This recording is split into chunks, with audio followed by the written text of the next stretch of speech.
Hola a todos, estamos nuevamente aquí con Juan Antonio.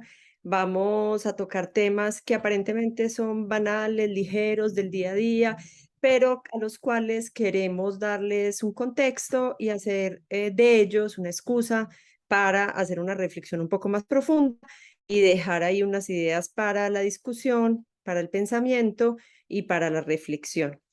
Este espacio que hemos querido llevar a cabo con Juan Antonio dentro de la cebra que habla se llama Levedades, pues por lo que acabo de explicar, y ya el del día de hoy, Juan Antonio nos va a explicar el contexto.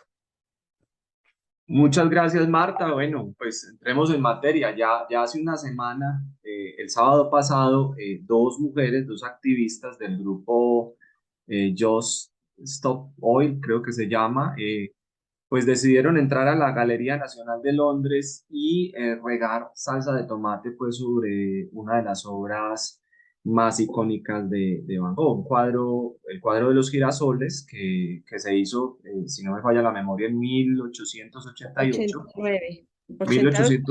1888-89, finales pues del siglo XIX y que está pues evaluado en más o menos 84 millones de dólares. Esto pues ha generado pues toda una controversia. Se sabe que el juicio de estas dos activistas está para el 13 de diciembre del presente año. Y bueno, y las redes se han encendido pues como sucede con ello. Ahora bien, efectivamente se volvieron virales, efectivamente todo el mundo está hablando de este acto o performance, dirán los entendidos, pero pues el debate ha girado en torno a si este tipo de manifestaciones son o no efectivas. Y en ese sentido, pues te quería preguntar, Marta, en este programa de levedades, tu opinión. Es muy difícil juzgar ese tipo de actos porque por supuesto que hay que ser eh, originales, rebeldes, irrespetuosos del statu quo, no sé qué palabra utilizar, pues para llamar la atención y lograr el objetivo de poner el foco sobre el tema de fondo, que para estos activistas es parar la explotación de combustibles fósiles, particularmente en el Reino Unido, pero bueno, es algo que nos atañe a todos, una discusión muy del día, muy actual, incluso en nuestro país. Yo creo que sin un acto irreverente es muy difícil trascender el volumen, el flujo de información que día a día se da, que compite de manera muy encarnizada, muy terrible por la atención de las personas, de los ciudadanos, de alrededor de todo el orbe. Sin embargo, pues es lamentable desde la perspectiva de las obras de arte. eh, digamos, las obras de arte han sufrido una especie de sacralización y alguna crítica de arte que está en contra, sobre todo del arte contemporáneo, decía que el museo se ha vuelto como una iglesia y que había una serie de rituales. Sin embargo, no creo que exista, a no ser por los medios digitales, otra posibilidad de exponer colectivamente el arte, pues al acceso de todos y de todas formas, pues uno creería que estos países tienen los recursos suficientes para garantizarles la seguridad, porque también son un mercado bastante costoso. De hecho, estuve leyendo a propósito que esta es la obra más cotizada de Van Gogh, por la que más dinero han pagado. Y entonces, pues obviamente que a esto hay que prestarle una seguridad. Entonces, en ese orden de ideas, pues el museo pareciera necesario la custodia de los países que tienen más recursos para dedicarle a esa seguridad, digamos, a ese cuidado, pues parecería lógico. Esto no me parece tan inmoral, pues porque son obras que son de estos países, pues Van Gogh era de los Países Bajos, hizo esa pintura cuando su temporada que pasó en Francia cerca de Arles, y bueno, es un poco más inmoral cuando se trata de obras o piezas de arte de la humanidad que han sido raptadas de su sitio de origen y que están siendo exhibidas como un acto claro de colonialismo en los museos del primer mundo. Me refiero particularmente, por ejemplo, a lo que sucede en los museos de Berlín, en la isla de los museos, donde está una grandísima pieza, entre otras muchas, de una obra de arte que pertenece a otro contexto, que es la Puerta de Ishtar. Entonces, pues, ¿qué puedo decir? Sí, llamaron la atención, lograron su objetivo. Es muy lamentable que se haya atentado pues contra ese patrimonio que en últimas uno esperaría que fuera patrimonio de toda la humanidad, que aunque está localizado en un lugar al que no puede acceder toda la humanidad por costos, por localización, etcétera, pero pues uno supondría que está bien custodiado y sin embargo estas obras son tan irrepetibles, es decir, no podemos resucitar a Van Gogh, no podemos poner a Van Gogh a pintar otros girasoles. Esta obra transmitió un momento de la humanidad, esta obra representa la interacción entre el hombre y la naturaleza. Un poco atentar contra ella también, si uno lo quisiera ver desde otra perspectiva, es atentar contra lo mismo que ellos dicen defender. Entonces, así sea un medio de llamar la atención, es por lo menos paradójico que se atente contra estas obras que son patrimonio de la humanidad, así la intención de llamar al público a que ponga sus ojos sobre un debate necesario, pues tenga en el fondo lo que podría llamarse una buena intención. A mí me parece un poco desafortunado. Oye, al respecto, yo tengo una opinión similar a la tuya, Marta, pues por varias razones. Una creo que no quisiera pues como juzgar, no me gusta adoptar una actitud pues moralista con ningún tema, pero sí quisiera señalar que han empezado como a proliferar actos que tienen como cierta subversión inofensiva y que en últimas son funcionales pues a un modelo que impone unas realidades. Creo que, y me preocupa bastante como que el debate económico o el debate que realmente toca asuntos económicos sobre la estructura de las sociedades se vaya como perdiendo en medio pues de una maraña de actos que pueden tener un simbolismo que uno puede discutir, pero que me parecen desafortunados. Y me parece desafortunado porque en ese discurso medio, digámoslo así, con tonos antioccidentales, pues tomarla contra el arte en últimas es algo que me cuesta entender, porque al final el arte es nuestra huella, la huella del paso del hombre por el mundo, ¿cierto? Y ese paso pues tiene cosas bonitas y feas. Y se parece un poco como a la discusión que hubo durante el llamado estallido social, cuando se empezaron a derribar estatuas pues de manera indiscriminada, ¿cierto? Y si uno le pide a cualquier, al final los artistas son hombres y mujeres de su tiempo.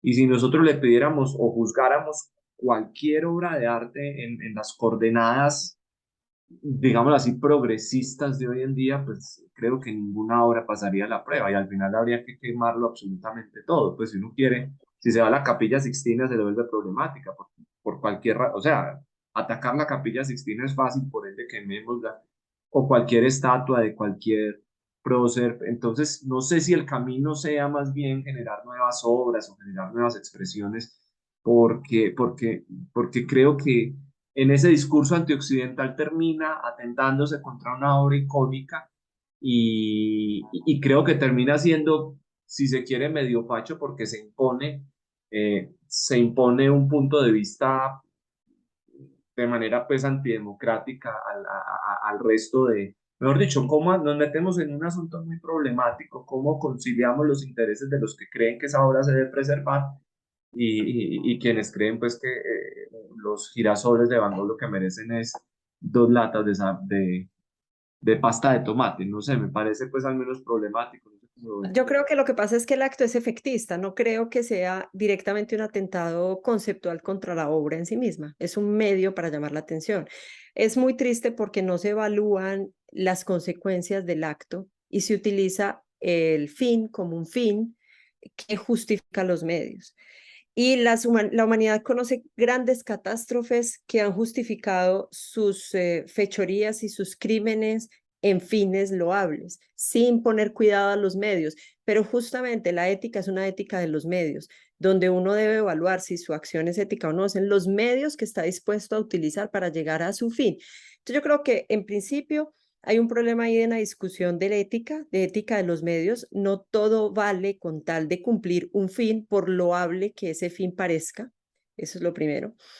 Lo segundo es que efectivamente estamos en lo que de manera muy lúcida, en los años, a finales de los años 60, en la Revolución de Mayo del 68, el filósofo francés Guy Debord describió como la sociedad del espectáculo y nosotros estamos en la plenitud de eso porque estamos obviamente siendo cautivos del mismo sistema que tal vez decidimos rechazar. Es decir, que usamos los medios de la banalización, los medios del mero espectáculo para intentar inducir reflexiones que obviamente están circulando alrededor de los componentes del espectáculo y no trascienden y no tienen la capacidad de llegar hasta una reflexión de argumentos, hasta una reflexión de, digamos, un poco más profunda. Entonces, eso es lo segundo. Si somos, bueno, y lo tercero es que efectivamente cada uno de nosotros es hijo de su tiempo. Me acuerdo mucho de un compañero mío de doctorado en literatura que quería hacer una tesis de grado y su tema era la poética. Y entonces consultó a un maestro de nosotros al tiempo que yo estaba ahí y el maestro le dijo, cuidado, porque la poética y todo tiene historicidad. Es decir, que una cosa es la poética en Roma, en la antigüedad, en la antigua Roma, otra cosa es la poética del medioevo, otra cosa es la poética del Renacimiento, otra cosa es la poética en la modernidad. Entonces, ¿cuál poética? ¿Con qué historicidad? Entonces, cuando uno evalúa un poco ese debate sobre el anacronismo de ciertas obras de arte, se olvida la historicidad, olvida el contexto y comete un grave error. No podemos evaluar la ética, ni los principios, ni lo aceptable del pasado con los ojos del presente, pues porque el presente no había llegado cuando se realizaron esas obras, esas gestas, y es muy, muy difícil, pues digamos, hacer esa evaluación. Yo creo que eso no se sostiene sobre ningún tipo de análisis de base un poco científica, humanística, pues es muy complicado. Ahora, que sí requerimos un debate profundo sobre los combustibles, sí. De hecho, yo escribí recientemente una columna en el periódico que Vlado, el caricaturista, circula en Bogotá, se llama Un Pasquín, diciendo que no tenemos en este momento una política sobre las ciudades y que si realmente una bandera de este gobierno, y realmente no es solo este gobierno, es que es una cuestión de época, lo que nos obliga a todos es reflexionar sobre las energías, los combustibles, sobre el cambio climático, pues una obligación, nos va la vida en ello a toda la humanidad. Entonces, no entendía por qué no se reflexionaba sobre una política sobre las ciudades cuando en los mismos documentos de Naciones Unidas se dice que las ciudades son las responsables del 70% de los gases de efecto invernadero que producen el calentamiento global. ¿Y por qué no estamos reflexionando aquí y en todas partes, de una manera mucho más sistemática sobre cómo ocupamos el territorio y sobre cómo convivimos? Porque en el arduo proceso de urbanización que, digamos, vino aparejado con la modernidad y con el sistema capitalista y con la técnica, etcétera, que nos ha proporcionado los medios para vivir en centros urbanos muy grandes, eh, en ese proceso de urbanización, pues digamos la humanidad en porcentajes variables, pero entre el 70 el 80% de los seres humanos viven en ciudades. Entonces, queremos atacar el cambio climático. Una forma realmente fácil es, de alguna manera, llamar a los gobiernos a implementar mecanismos que usen energías para el transporte, para la producción, para la comunicación en las ciudades que no dependan de los combustibles fósiles. Porque es que el problema es un problema del sistema, es un problema de oferta y demanda. O sea, mientras haya esta demanda de combustibles, y eso sí que ha quedado evidente con esta crisis energética a raíz de la guerra de Ucrania, pues, hombre, no has implementado otra forma de generar la energía para subsistir en las ciudades. Ahorita están comprando leña, o sea, es que el problema es más de base, el problema es de cómo subsistimos en las ciudades, porque mientras las ciudades sigan siendo dependientes de los combustibles fósiles, pues habrá explotación de combustibles fósiles por una simple ley de oferta y demanda. Que estamos en el sistema capitalista y esas leyes no cambian y no es posible usar el sistema parcialmente, usar del sistema lo que me gusta y lo que no me gusta no. El sistema es un todo. Entonces, lo que yo creo es que el debate sí es importante, pero a lo mejor el foco del debate también habría que invertirlo, un poco para redondear mis ideas, y no enfocarlo en la producción. Es imposible, yo creo, honestamente, sustraerse de eso como de un momento para otro, así súbitamente, sino en la estructuración de un nuevo modelo de ocupación del territorio, de producción, de convivencia que no dependa de este tipo de combustibles, y eso requiere tiempo, Pero al final, desafortunadamente. sí, no, Mar, y bueno, me remito a las primeras ideas. has dicho cosas muy interesantes, pero voy a tomar una y es ese modo de poner temas sobre la mesa. Yo creo que efectivamente estamos en la sociedad del espectáculo y esa banalidad también se acompaña de mucha pirotecnia. Entonces, esto de alguna manera es como una especie de pirotecnia mediática que llama la atención, pero pues termina siendo insustancial, más cuando abundan este tipo de actos. Y lo otro que tengo la impresión, yo pues no soy filósofo, pero eso que se predijo hace mucho tiempo acerca de como de la muerte de los grandes discursos, creo que ha configurado grupos que empiezan a actuar o activismos que empiezan a ser como fragmentados. Entonces aparecen muchos actos que tienen como naturaleza aislada, pero a uno nunca le queda claro como cuál es la versión de las cosas, ¿cierto? Y en últimas, esa es una vieja práctica de la política que creo que era legítima y es, a mí no me gusta esto, pero tengo el ideal de que esto debería ser así. O sea, como que se ha dejado de trabajar sobre un discurso que es válido, independiente de que uno sea liberal, conservador, de izquierda, derecha, de centro, de lo que se quiera, pero sí debería haber un compromiso como, no me gusta esto, pero lo que yo imagino o mi versión de las cosas, pues debería ser esta. Y pues para ir redondeando y cumplir pues el tiempo que nos hemos propuesto, creo que has dejado un tema muy interesante pues para que tú cierres este tema que estamos conversando y anunciar de pronto una nueva conversación que tuviéramos acerca de la historicidad de esas manifestaciones de ahora. Yo veo muy problemático y me preocupa que en un futuro los arqueólogos de muchos años adelante, los arqueólogos del futuro encuentren los vestigios de nuestra civilización y los encuentren a todos con nariz de perrito o haciendo fonomímica en TikTok o vean pues este ejemplo de mujeres echando una pasta de tomate pues sobre una obra de Van Gogh. Entonces, no quisiera juzgarlo, pero pues creo que podría ser una discusión estimulante, ¿cierto? ¿Cómo van a envejecer esas manifestaciones de ahora, ¿cierto? ¿Cómo va a envejecer el TikTok? ¿Cómo va a envejecer adultos haciendo fonomímica? ¿Cómo va a envejecer los filtros, que tengamos nariz de perrito, los memes? Entonces, me parece que sería una discusión interesante, pero bueno, para no desviarnos del tema, entonces quisiera pues, que me dieras como una idea general y bueno, y cerrando este espacio y por supuesto invitar a los que nos están viendo que comenten este video, que lo compartan y si están o no de acuerdo, pues que también eh, generen otros espacios de discusión, porque el propósito de este espacio es tomar temas aparentemente banales, se llama levedades, y tratar de mirar pues todo lo que hay de fondo. En últimas clases, que el lema de este espacio es que al final no hay nada tan banal como parece, ¿no? Pues Marta, adelante. Bueno, menudo desafío, diría un profesor mío que tristemente acaba de morir aquí en la ciudad de Pereira. Y hay un paréntesis. Una gloria de la literatura latinoamericana vino a Pereira a dictar una conferencia en la Universidad Tecnológica en el doctorado de literatura y se murió aquí en Pereira y no hubo como suficiente, como las suficientes muestras que hicieran referencia a la estatura intelectual de la persona que murió, que era el maestro Noé Gittrick. Y él decía eso, decía, menudo desafío el que has encarado. Y realmente sí es un desafío muy grande. ¿Por qué? Porque de base está la modernidad, que es el tiempo en el que nosotros estamos inscritos. Nosotros somos hijos de la modernidad y actuamos con las lógicas de la modernidad. Y la modernidad tiene unos presupuestos. Uno de los principales es el proceso de individuación o de generar individuos.